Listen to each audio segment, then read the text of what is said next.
আমার ফোনে থাকা ফেসবুক আইডি, মেসেঞ্জার, টিকটক, বিকাশ ও নগদ ইত্যাদি ইত্যাদি এগুলার পাসওয়ার্ড ভুলে গেলে আমরা কি করব? এজন্য আমরা ইউটিউবে অনেকে অনেক রকমের ভিডিও দেখে থাকি। তো আজকের ভিডিওটা হতে যাচ্ছে একটু অন্যরকম।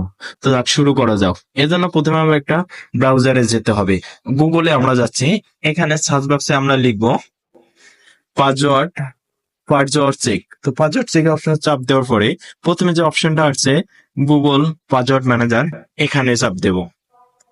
এখানে চাপ দেওয়ার পরে আমরা লক্ষ্য করি যে আমাদের ফোনে এ পর্যন্ত যতগুলো অ্যাপস ইনস্টল করছি সবগুলো পাসওয়ার্ড এখানে আছে। তো আমরা যদি ফেসবুক পাসওয়ার্ড খুঁজতে যাই তাহলে এখানে চাপ দেব।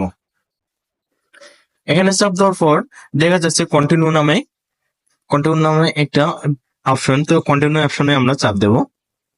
এরপর আমাদের কাছ থেকে পাসওয়ার্ড চেয়েছে, মানে ওরা দেখবে ফোনটা আমার কি না অন্য কারো, এর জন্য আমাদের ফিঙ্গার দিতে হবে। তো আমরা ফিঙ্গার দিয়ে